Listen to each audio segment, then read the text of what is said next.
Nos han invitado, Juan, a hablar sobre dos conceptos, utopía y distopía, que lo primero que he pensado es que las dos contienen el topos, el lugar. Y tú y yo, que nos dedicamos al teatro, lo primero que... Y estamos hablando en un teatro que es un topos, y un topos donde etimológicamente es un lugar al que se acudía a ejercer la mirada y a ejercer la reunión, como tú muchas veces has dicho, y me atrevería a mezclar esas dos ideas, ¿no? A mirar conjuntamente, a mirar como polis. Lo primero que me gustaría que me dijeras o que conversáramos es sobre, en estos meses que estamos atravesando de pandemia, cómo has vivido tú la suspensión de la mirada conjunta, ¿no? En este topos que es el teatro. Claro, pues probablemente si estuviese en otro lugar te daría otra respuesta, ¿no? Pero precisamente estamos en un sitio muy querido, muy hermoso, en el Teatro del Círculo de Bellas Artes, donde yo tuve la suerte de ver una obra mía hace años montada por la compañía ferroviaria, un Himmelbeck, pero sobre todo he sido testigo de muchos acontecimientos importantes y he estado, como dices tú, mirando con otros. Yo estos meses los he vivido con preocupación, también los he vivido con dolor y también con alegría, porque he tenido la suerte de reencontrarme con gentes y de estar más tiempo con mi mujer y con mis hijos. Y desde luego he echado mucho de menos el teatro. Creo que hay algo que nos ha sucedido a los que lo hacemos y los que lo amamos, y en realidad los que lo hacemos, cuando hablo de los que lo hacemos, también incluyo a los que están ahí, ¿no? Porque todos, hasta el último espectador, es parte de la representación. Pues todos yo creo que nos hemos dado cuenta de lo importante que es el teatro para nosotros y lo importante que es el teatro para todo el mundo, incluso para los que no van, al teatro. Y de ahí que creo que seguro que has compartido tú esa impresión. Cuando hemos vuelto al teatro estos días, lo hemos hecho con una emoción muy especial, con una alegría muy especial, porque hemos sentido que solo en el hecho de estar ahí con otros había una afirmación de la vida, ¿no? Había un mensaje incluso para los que no van al teatro. A mí me parece que es adecuado vincular teatro y utopía, porque no sé cómo lo verás tú, pero a mí me parece que ya el propio espacio teatral, el teatro, bueno, es significativo que el teatro arte se llame como el espacio donde se desarrolla, ¿no?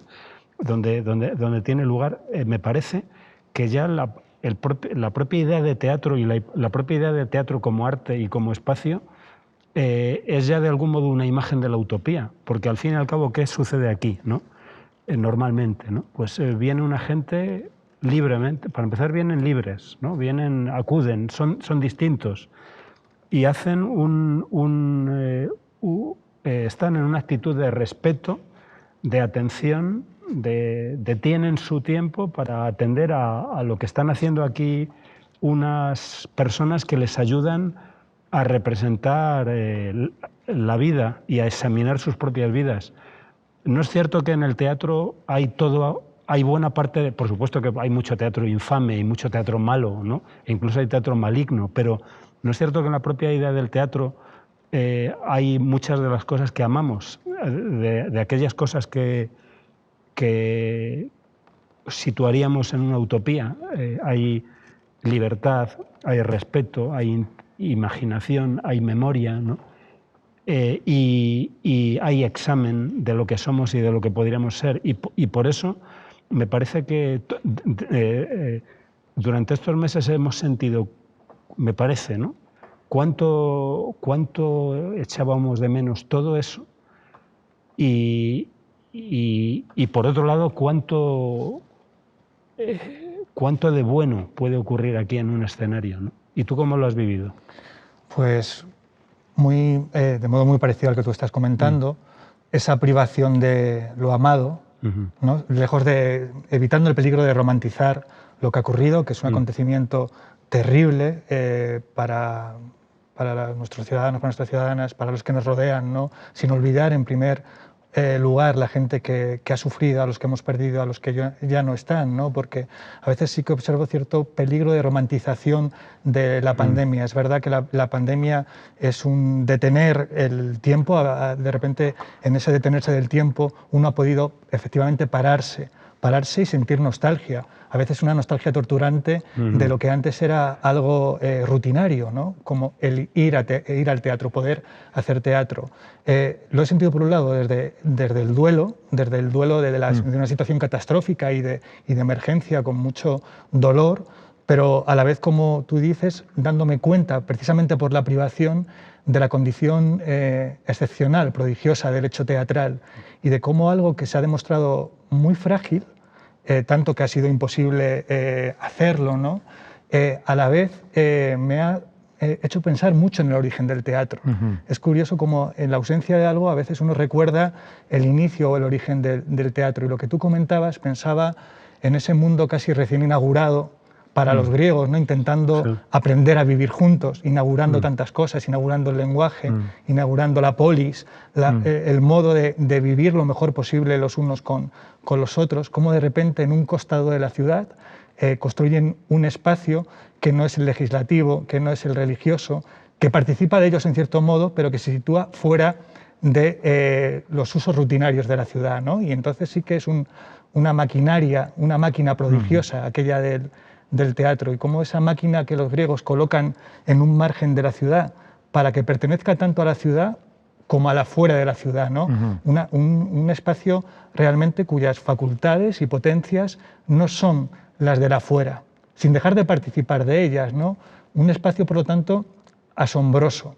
Y yo he echado mucho de menos el asombro que genera el teatro, ¿no? Que antes era más habitual, y de repente la privación del teatro me ha hecho comprender aún más su naturaleza realmente asombrosa, y a la vez la importancia de la reunión, la importancia porque también nos hemos visto privados no solo del arte de la reunión teatral, sino de poder estar con otros cuerpos.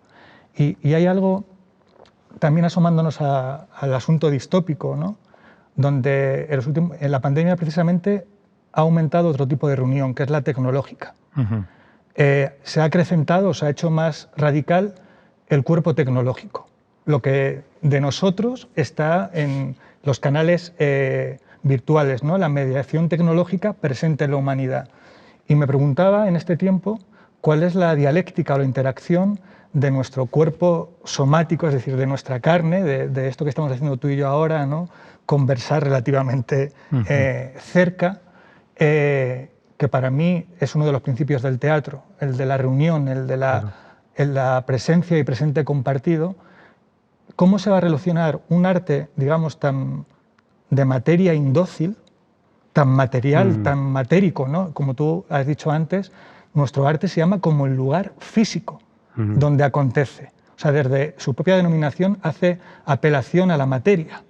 ¿Cómo se va a relacionar en el tiempo por venir, es decir, pasado mañana, un arte donde los cuerpos son aún cuerpos somáticos, los cuerpos biopeligrosos, cuerpos vivos, con ese cuerpo cada vez más presente tecnológico, ¿no? Yo creo que además estas formas que han surgido durante el confinamiento, si es teatro, ¿no? Una pregunta que se ha hecho, el teatro por streaming, que ahora te lanzo la pregunta, ¿es teatro o deja de ser teatro?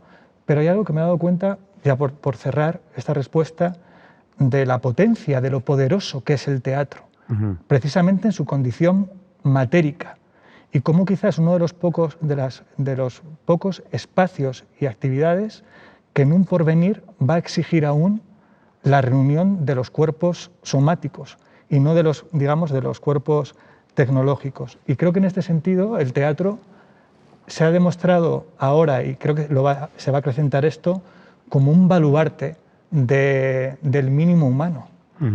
Es decir, como un lugar de, bueno, habrá mucho de nuestros cuerpos que esté viajando convertidos en datos, en grandes bases de datos, incluso ya tenemos incorporados los dispositivos en nuestro cuerpo, pero me sigue pareciendo que el teatro, que es un lugar donde hay que apagar los móviles, donde uno tiene que suspender su cuerpo tecnológico. Y me planteo esta relación entre el cuerpo somático en el teatro con el cuerpo digital. Me he ido muy lejos, quizá. No, has dicho cosas interesantísimas y estaba tentado de sacar la libreta y tomar, en vez de a tomar notas.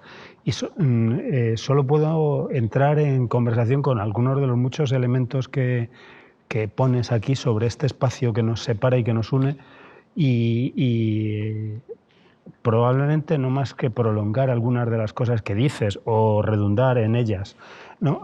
Nuestro buen amigo Ignacio García May alguna vez me dijo que el teatro no es que sea viejo, es que es definitivo, o sea, que de algún modo alcanzó su forma definitiva. Por supuesto que ha habido, el teatro como arte ha evolucionado de forma sustancial y han aparecido elementos, por ejemplo la luz eléctrica, ¿no?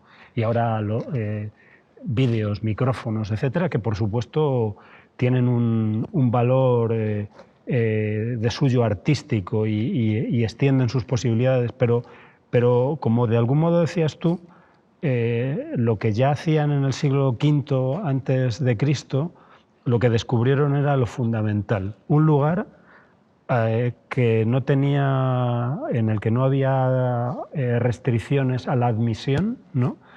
En que era convocada toda la ciudad y era convocada para los que querían ir, se reunían para ver, se reunían en asamblea para que algunos de ellos, que eran de algún modo también miembros de la asamblea, ciudadanos ellos también, representasen posibilidades de la vida humana, ¿no? Eso es al mismo tiempo un programa extraordinariamente modesto y extraordinariamente ambicioso.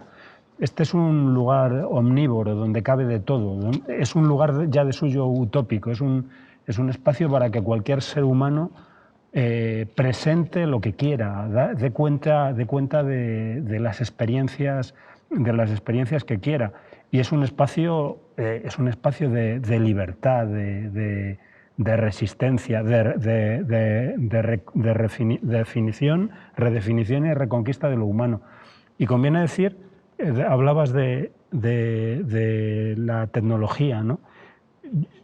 Creo que estamos entre los que pensamos que el teatro es el arte del actor, ¿no? Y que cada vez que se da una función está ocurriendo algo extraordinario, está ocurriendo ese encuentro con este cuerpo fragilísimo, vulnerable, que puede enfermar y que sin embargo puede darnos a examinar nuestra vida. Y en este sentido el teatro mismo es un acto de celebración de la vida, ¿no? Solo por el hecho yo creo que hay algo, estoy seguro que a ti te ocurre. Yo sigo viniendo al teatro con la misma ilusión con que iba a los 16 años, esperando que me ocurra algo importante, que eso se convierta en una experiencia. Y tengo la impresión de que muchos de los que llenan este teatro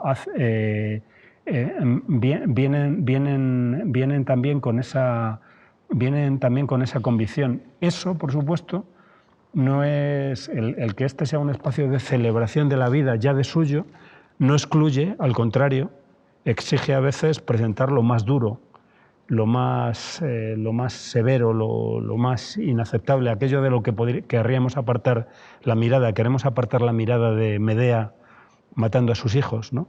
Pero esa es una posibilidad de lo humano y el teatro ha de dárnosla. Con todo, te digo, te confieso, esto ya es una confesión personal, ¿no? que me disgustan los artistas, los creadores en general y también los creadores teatrales que no encuentran nada que celebrar, ¿no? Es decir, el mundo es horrible, ¿no? O sea, hay muchas cosas horribles en el mundo, pero también hay belleza, hay ocasiones de amistad, hay ocasiones de alegría y de felicidad, y otra cosa es que uno no esté a la altura de ellas, de esas ocasiones. Y creo que el teatro también ha de entregárnoslas, porque son parte de la complejidad de lo humano. Y en cuanto, claro, yo seguro que tú sabes mucho más que yo y has tenido muchas más experiencias por distintas razones, y una es por la responsabilidad que ahora tienes al frente del Festival de Otoño, ¿no? Seguro que tú has reflexionado mucho más que yo acerca de las posibilidades del teatro en streaming. Yo creo que en todo caso algo que ha sucedido es que ha habido un esfuerzo de imaginación y entre muchos compañeros, ¿no? Yo mismo he participado en una, torpemente, quizá a partir de una propuesta que hizo Alfredo Sanzol, que se ha llamado La Pira en el Centro Dramático Nacional, pero he visto estos meses, por ejemplo, algunas piezas mías. Por ejemplo, La lengua en pedazos lo ha hecho una actriz que lo venía haciendo, Ana Cecilia da Costa, y en ella no ha habido simplemente un esfuerzo de, bueno, pues vamos a grabar y lo colgamos, sino que ha habido un esfuerzo de reconstruir y de algún modo, sí, cuando menos despertar la nostalgia del teatro, despertar la nostalgia de la reunión. No ha intentado hacer, digamos, un cine pobre, sino ha intentado de algún modo capturar o provocar esa experiencia de nostalgia y de ausencia del teatro, ¿no?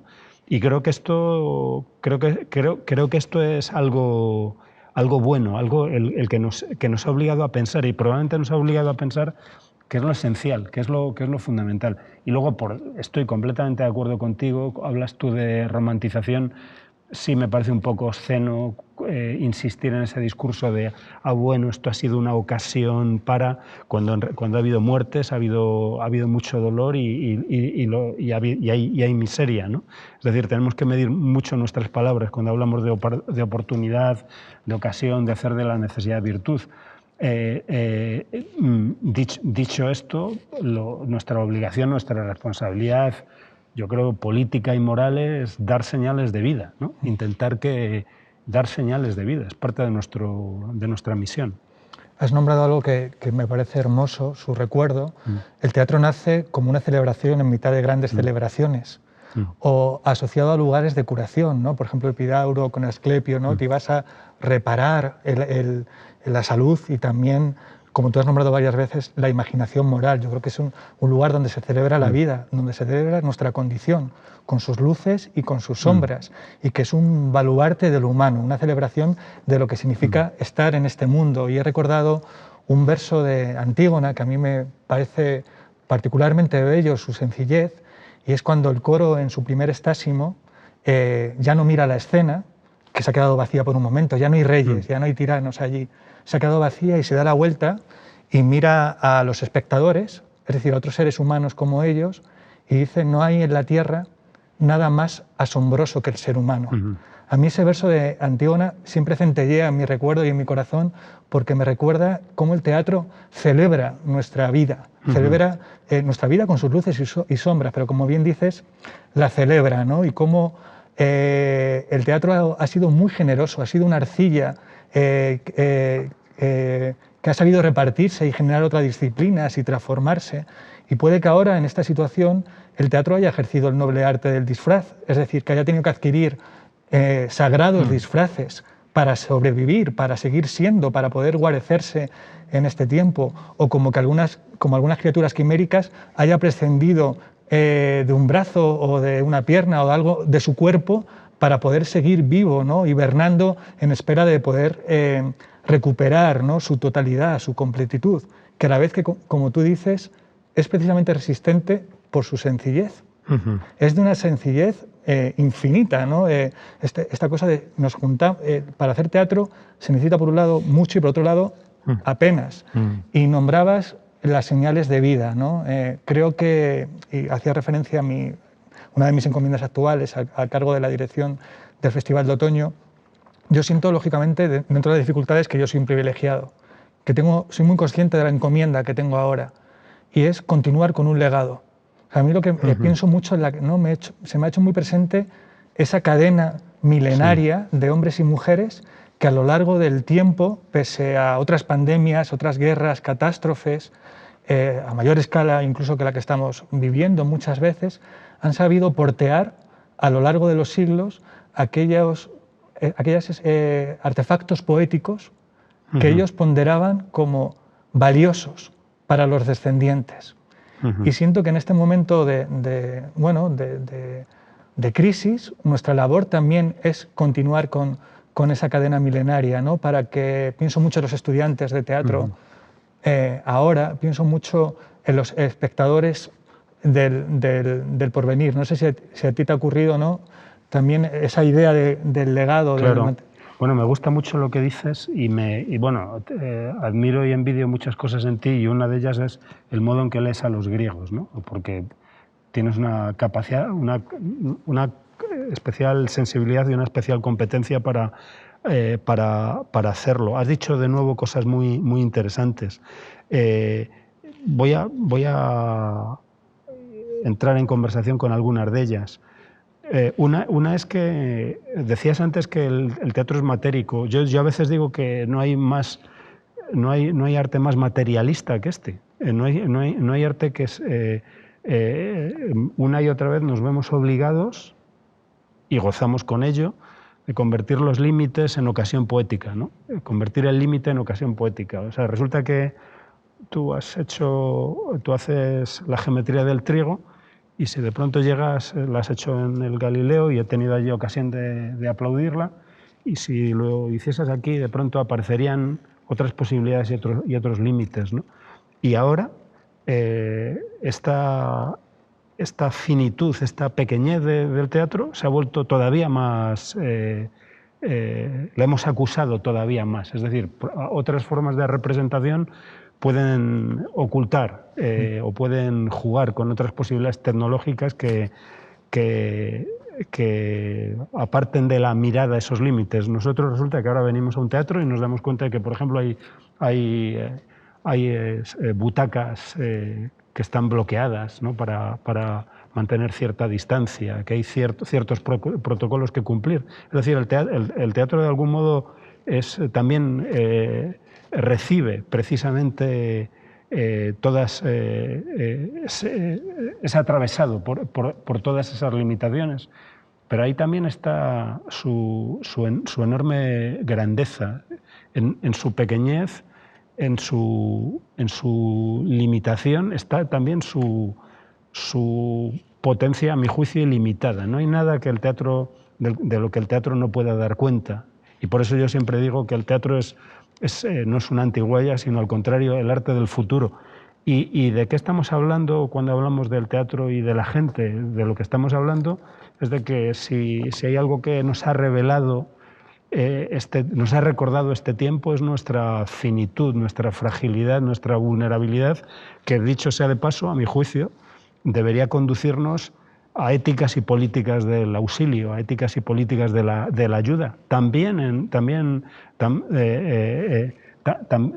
el teatro. Y es verdad, qué oportuna ha sido la cita de Antígona, ¿no?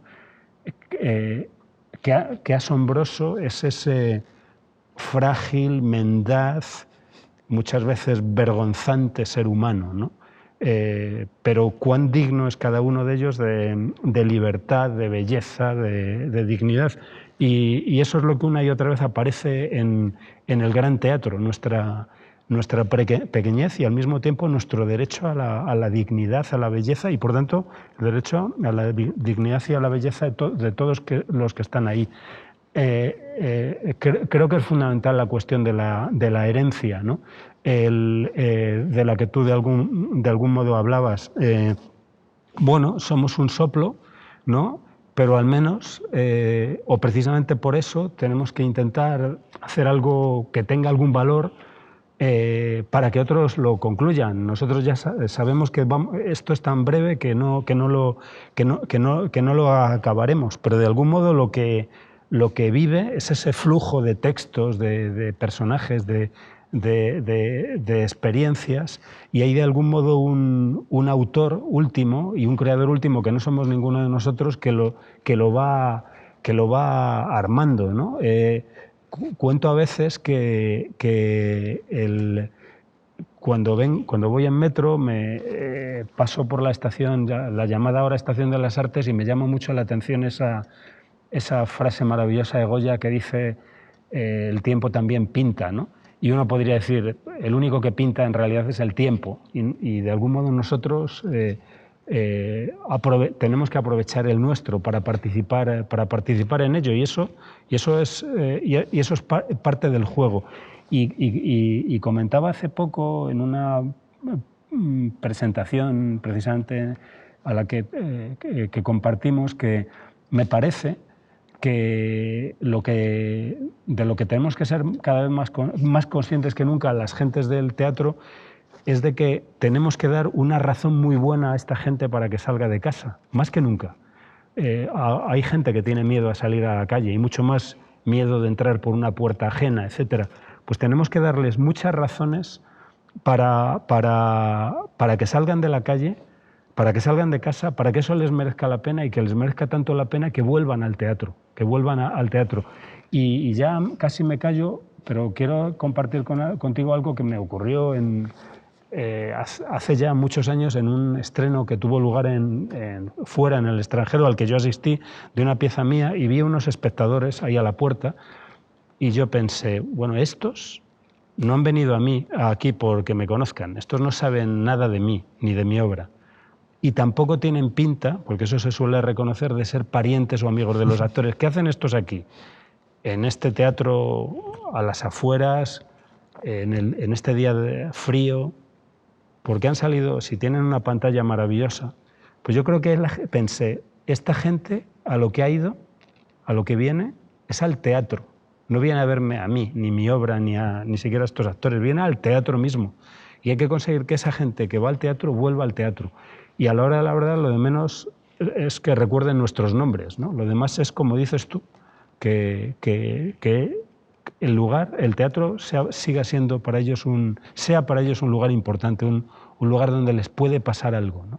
Has hablado de algo, bueno, muchas veces tú te has referido al teatro como el arte de la reunión, de la fragilidad, y hay un lugar común que dicen otros, el teatro es el arte del conflicto, y ponen el centro en eso, ¿no? Y yo, leyéndote a ti, o leyendo a Marina Garcés y vuestras reflexiones, ligándolas, siento cada vez que el teatro no habría que nombrarlo como el arte del conflicto, sino un arte de un vínculo complejo, problemático, pero no hay teatro sin vínculo. Uno no tiene conflictos con aquel al que no dota de una legitimidad, con el que no ejerce una mínima empatía. Uno puede tener vínculos catastróficos y vínculos oscuros, pero siento cada vez más que deberíamos nombrar el teatro como un lugar de vínculo, un vínculo indócil, un vínculo que puede ser también una emboscada, porque dos cuerpos que se emboscan son dos cuerpos vinculados, ¿no? Y hablabas de los cuidados, de la importancia de los cuidados, de cuidar de ese espectador. Yo lo he pensado mucho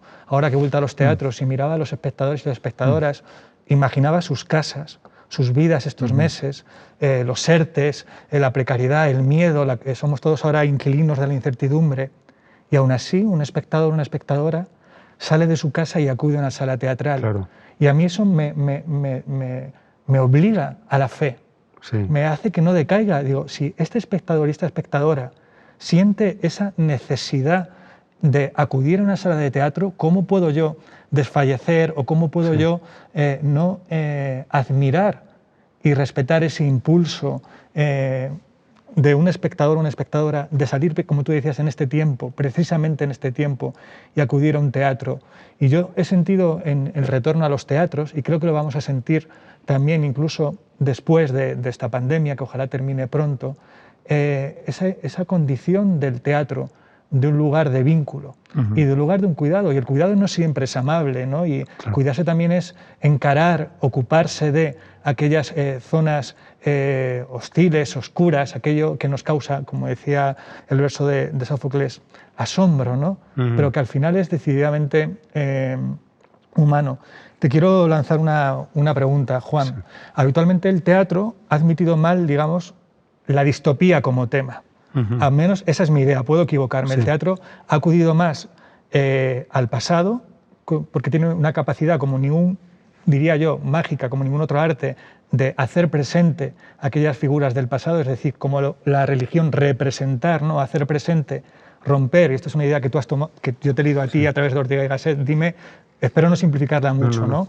La capacidad que tiene el teatro de romper la historicidad, de hacernos a todos los hombres y mujeres contemporáneos en un momento, ¿no? Y quizá por eso el teatro ha acudido habitualmente más, o yo lo siento así, o lo vivo así desde mis lecturas y mi experiencia, sí, más al pasado que al futuro. Hay menos teatro de tema, lo que entendemos por un tema distópico, incluso hay ciertos sí, géneros que el teatro, quizá por su, como es un arte más de la convención que de la representación mimética, pues el terror a veces ocupa un lugar más marginal en el arte teatral. Pienso en los intentos, por ejemplo, de llevar Frankenstein a escena, sí, que habitualmente prescinde quizá de elementos más de terror y va más hacia una exploración filosófica. Bueno, no me quiero detener aquí, pero ¿cómo he sentido ahora, de repente, al estar en un patio de butacas con todos los espectadores enmascarados con las mascarillas y los actores muchas veces representando un mundo que ahora no es posible, que de repente la condición distópica del teatro tenía que ver precisamente con su resistencia, a ver si logro lanzarte la pregunta bien, de su necesidad de permanecer dentro de sus estrechos límites, pese al tornadizo de lo que entendemos como el presente. Entonces, la pregunta, concretándola, ¿cómo crees que que va a reaccionar o por dónde puede ir el teatro en un mundo que de repente ha adquirido formas repentinamente que entendíamos como distópicas? Sí. Espero haber formulado la pregunta. Claro. Bueno, creo que planteas un asunto muy, muy poderoso, muy interesante, muy inquietante, sobre el que también estoy seguro has pensado tú más que yo. Antes de eso, quiero aprovechar algunas de las también de ocasiones de conversación que me has dado antes, ¿no? Cuando hablabas del teatro, me gusta mucho esa idea del teatro como vínculo. Yo pienso que el teatro es un lugar de encuentro y el encuentro, y basta que uno tenga una vida familiar para saberlo, el teatro es un lugar de encuentro y por tanto también de conflicto. Yo creo que el teatro ha de hacerse por amor a la gente y eso no quiere decir que le tengas que ofrecer felicidad, ¿no? A veces digo que el teatro, que si el teatro es un arte del conflicto, lo es sobre todo no por lo que sucede aquí, sino por lo que sucede entre este lugar y ese otro, ¿no? O sea, el teatro es el lugar del encuentro y por tanto del posible conflicto de un actor y un espectador. Y también digo a veces que lo más fuerte que te puede ocurrir en un teatro, y a eso es lo que a mí me ha sucedido desde mi adolescencia, raramente, pero en momentos inolvidables, es que me he encontrado con mi propio doble, ¿no? Que yo estaba ahí y de pronto dije, ese soy yo. Y el doble, como sabes, no es una copia de ti, sino otra posibilidad de ti. Aquel que eres sin saberlo, aquel que eres sin querer reconocerlo, aquel que querrías ser y no eres, ¿no? Aquel que eres, aquel tú mismo que traicionaste, ¿no? Entonces, claro, ese encuentro puede ser catastrófico, puede ser tal que a veces digo que deberíamos hacer un teatro del que tuviesen miedo los cobardes, ¿no? Que un teatro tal que precisamente los que no quieran asumir un riesgo, y el mayor riesgo es preguntarte quién soy, ¿no? Pues no entrarían, ¿no? Fíjate, dices bien, este es un lugar de encuentro de los que están aquí y de los que están allí, de los que están allí entre ellos. Hace poco tuve que contestar unas preguntas en torno a la vida de sueño, que tuve el honor de versionar 2 veces, y comentaba que no he olvidado, siendo un chaval de 17 años, haber visto el montaje magnífico, a mi juicio, en mi recuerdo, de José Luis Gómez en el Teatro Español. Y yo recuerdo que, bueno, iba con mi amigo Javier, que es con el que siempre iba al teatro, ¿no? 2 adolescentes que íbamos al teatro, y recuerdo que Javier estaba a la izquierda y a mi derecha había un tipo con barba que estaba diciendo en voz baja el texto, ¿no? Y digo, y nunca olvido a ese hombre barbudo que de algún modo estaba recreando lo que estaba pasando. Y cuando alguna vez he tenido la misión de versionar un texto, he recordado a ese hombre y he pensado, a este hombre no hay que defraudarlo, porque este hombre está, como dices tú, ha venido aquí porque quiere tener un encuentro, ¿no? Que no debes decepcionar. Y luego, qué asunto tan interesante el que planteas, ¿no? Claro, probablemente me atrevo a preguntarte a mi vez, ¿la distopía o el teatro se resiste a aceptar la distopía como asunto, pero también se resiste a aceptar la utopía? Alguna vez he dicho que no hay nada que envejezca tanto como el futuro, ¿no? Y que muchas veces la presentación de futuros distópicos u utópicos deviene muy pronto risible, ¿no? Y si no atendemos al futuro, no estoy contestando, estoy entrando en conversación. Si no atendemos al futuro, ¿por qué es? Quizá porque una cita a menudo es un fracaso, ¿no?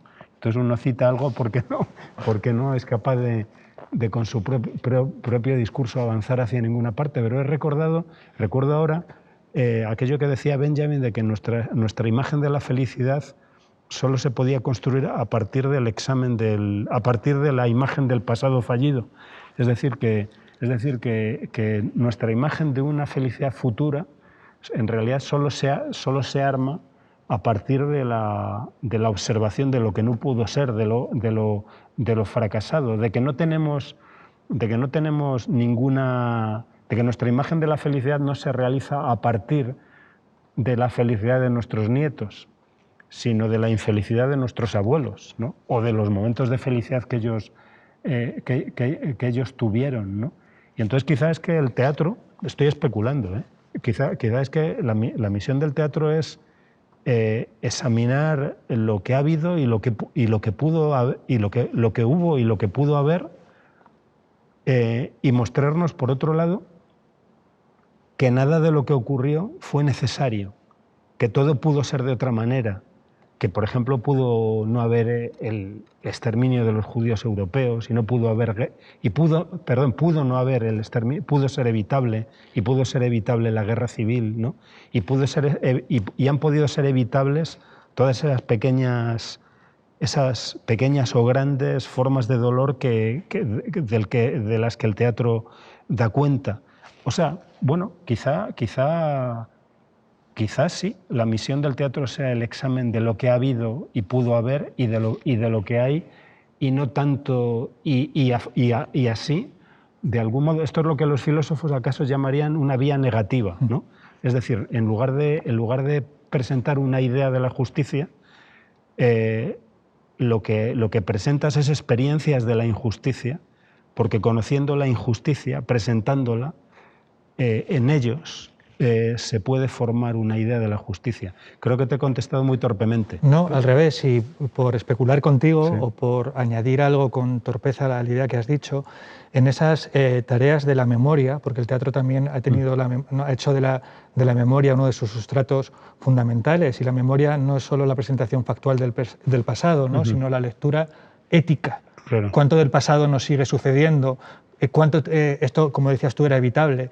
Creo que en relación al futuro, quizá ese ejercicio que tú has nombrado tan precisamente, sí que tengo un movimiento hacia adelante prospectivo en la labor de vigilancia. Es decir, que el teatro, haciendo presente los horrores acontecidos, ¿no? Y que podían haberse evitado, quizá está lanzando una bengala hacia un futuro, a un porvenir de cuidado. Estad vigilantes, sí, porque estos horrores que han sucedido pueden seguir sucediéndonos con otras formas que aún no podemos nombrar, y que quizá el teatro, por esa materialidad de la que hablábamos antes, no es capaz de presentar con tanta potencia, pero quizás sí la labor de vigilancia, ¿no? Y uno, por ejemplo, se asombra de la contemporaneidad de los trágicos ¿no? de los clásicos, no solo de los clásicos del teatro, de lo que consideramos el corpus clásico, para explicar fenómenos que desde nuestro presente no encontramos aún las palabras, sino acudimos a esos reservorios de experiencia humana, ¿no? Y quizá por completarlo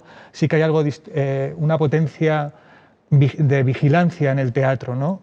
Hacia el futuro, de lanzar una bengala hacia los hombres y mujeres que están construyendo a cada segundo el futuro, de cuidado con cuáles van hacia dónde se dirigen vuestros pasos, porque aquellos que recordamos nos han llevado, siguen sucediendo, ¿no? Eso quizá... Claro, bueno, me interesa mucho lo que dices. Yo no siento una simpatía por el género distópico, más allá de que en ocasiones, de algún modo, la distopía ha sido un recurso para hablarte de un presente que ya estaba ahí, ¿no? Creo que esto es lo que consigue, por ejemplo, Margaret Atwood con su novela ahora muy popular, el cuento de la criada. Está hablando de un presente que ya estaba ahí. Yo modestamente hice un ejercicio que algunos han recordado con una pieza que se llama Angelus Novus, en que de algún modo también intentaba hablar sobre mi presente utilizando, o sobre un presente inmediato, utilizando ese recurso de aludir al futuro. Pero en todo caso, no siento una simpatía por digamos, ese tipo de distopías que parece que lo que te dicen es asústate, ¿no? Que échate a temblar, ¿no? Porque digo, pero bueno, si lo peor ya ocurrió, ¿no? Si venimos de un siglo en que un siglo en que hubo el exterminio de los judíos europeos, entre ellos más de 1 millón de niños condenados por su nacimiento. Sin embargo, de Auschwitz y de otros muchos lugares viene una paradójica luz que, como dices, puede advertirnos sobre la supervivencia de lógicas sacrificiales, de lógicas de acoso del ser humano contra el ser humano. Y diré un par de cosas más. Cuando estoy recordando, pienso en 2 de tus obras, ¿no? La geometría del trigo y la piedra oscura. La piedra oscura claramente referenciada en un momento de nuestra historia, otra de un modo menos directo, pero yo creo que los espectadores que estamos ahí, viendo eso, asistiendo a esa experiencia poética, examinamos nuestras vidas y nos preguntamos, celebramos los momentos de felicidad, de alegría, de gozo que viven tus personajes, y también lamentamos el gozo interrumpido y nos preguntamos por qué esa mujer de la piedra oscura, perdón, esa mujer de la geometría del trigo, esa madre no pudo ser más feliz, que había de torvo, de torcido en su ambiente, que le privó de una felicidad, de una felicidad que merecía. ¿Por qué las cosas no pudieron ser más fáciles para esos seres humanos? Y eso nos está hablando de la España de un cierto tiempo, pero nos está hablando también de nuestro presente y desde luego de nuestro futuro. Y desde luego nos advierte, nos pide, estad atentos. Y de algún modo convierte este lugar en un espacio de detención, ¿no? Y eso tiene que ver con algo que ha venido ocurriendo en este tiempo. A menudo se utilizaba todo se ha parado, ¿no? Y yo me preguntaba, bueno, se ha parado, pero ¿a dónde íbamos? ¿Sabíamos a dónde íbamos? Y creo que el teatro es ese sitio donde, como dices tú, que está en la frontera, está al margen y al mismo tiempo en el centro, donde podemos pararnos y podemos preguntarnos, pero ¿dónde íbamos? ¿Dónde vamos? No sé si estamos llegando al límite del tiempo. Yo te quiero lanzar una pregunta que tiene que ver con la utopía y que tiene que ver con los maestros, y que tiene que ver con la vocación, porque uno tiene maestros entre los que nunca he conocido y maestros que tienes la suerte, por ejemplo, mi suerte de haberte tenido a ti como maestro, digo, en la RESAD, en la Real Escuela Superior de Arte Dramático, y lo sigue siendo cada día, cada vez que voy a ver una de tus obras, o leo una entrevista, o leo uno de tus ensayos, y uno es consciente de la importancia de en relación a la utopía de los maestros. Te digo porque tú fuiste tiempo antes de llegar, de que tuviésemos la suerte de incorporarte a la tripulación del teatro, profesor de instituto. Luego estuviste muchos años también impartiendo escritura teatral y dramaturgia en la RESAD. Y para mí, muy rápido, descubrí en ti esa condición del magíster, ¿no? Del maestro. Y muchas de tus obras, ahora por ejemplo aquí cerquita se está representando El chico de la última fila, ¿no? Donde también está esa figura del maestro, del profesor. Y te quiero preguntar en relación a la utopía, ¿no? La importancia que para ti tiene la figura de los maestros en el cuidado de una vocación, ¿no? Porque para mí, hablo de cualquier vocación, porque a veces la gente del teatro a veces nos achicamos el imaginario, pero tú por fortuna has vivido ecosistemas muy distintos, ¿no? Estos que he nombrado, y te quería preguntar a ti si estos días te has recordado como maestro, si has pensado en los maestros y maestras ahora, y lo digo en relación al cuidado de la vocación, ¿no? Sea cual sea la vocación de cada ser humano, y que entiendo la vocación como un impulso que hace que no quiera incorporarse dócilmente a la cadena de reproducción y de generación y consumo, ¿no? De repente alguien tiene una vocación, la que sea, porque cada oficio es noble y sagrado, ¿no? Y te quería preguntar, quizá por terminar, y porque creo que es una pértiga hacia el futuro, ¿cómo observas tú esa relación entre el maestro, la vocación y la utopía? Claro, jolín, gran asunto. Bueno, primero, yo creo que yo tengo el privilegio de todavía enseñar y de haberlo hecho, y no es falsa retórica decir que he tenido la suerte de tener magníficos alumnos, ¿no? Y de los que he aprendido mucho. Uno de ellos eres tú, otros han sido alumnos, ¿no? Me da vergüenza decirlo, compañeros, ¿no? En la RESAD o ahora en la Carlos III, y antes en mis experiencias en el instituto. Y cuando pienso en la enseñanza, siempre recuerdo una frase de Walter Benjamin, a quien vuelvo a citar, creo que esta vez con pertinencia, ¿no? Decía Benjamin algo así como que, me gusta mucho recordar esa imagen, ¿no? Dice Benjamin, la escuela no debería ser el lugar de dominio de una generación sobre otra, sino el lugar de encuentro de dos generaciones. Me parece una idea formidable. O sea, la escuela como lugar de encuentro de dos generaciones. Ya solo eso presenta una imagen utópica de una sociedad. De una sociedad que tuviese una escuela así, sería una sociedad más rica, más poderosa, más capaz de resistir. En todos estos días he pensado mucho en compañeros que son docentes y también en los docentes de mis hijos, y siento una extraordinaria gratitud hacia aquellos que han sido capaces de mantener, como decías tú, el vínculo, que han tenido un compromiso muy especial con sus alumnos y se han buscado la vida para mantener conexión con chavales que en algunos casos pues tenían problemas de acceso a la tecnología o que no vivían en un ambiente que precisamente propiciaba ese contacto. Creo que es extraordinario lo que algunos maestros han hecho. Y yo creo que sí, que es muy importante que, claro, permanentemente hay una tensión que se acusa en la escuela, en la escuela, en los institutos, en los colegios, en la universidad, de que hay que, de algún modo, ser capaces de convertir a esos chavales, a esas chicas y esos chicos, en gente capaz de conseguir un puesto de trabajo. Y eso es muy importante. Pero también es muy importante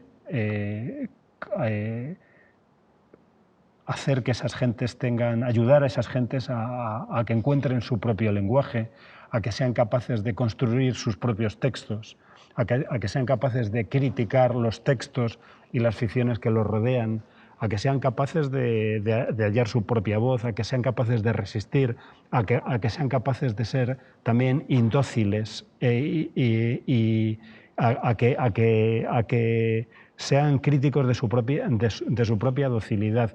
En lo que se refiere a la docencia artística, hay para mí siempre la gran cuestión ha sido cómo conseguir, y tiene que ver con la noción de experiencia que tú ponías hace un rato sobre la mesa, cómo ser capaces de ofrecer tu experiencia y al mismo tiempo no ahogar, no asfixiar la voz de ese otro que no tiene por qué decir lo que dices tú ni decirlo como dices tú. Pero creo que tratas un asunto fundamental que creo que está en el centro de la cuestión. De la cuestión, ¿no? Una mala escuela es un espacio distópico y una buena escuela es ya de suyo un espacio utópico.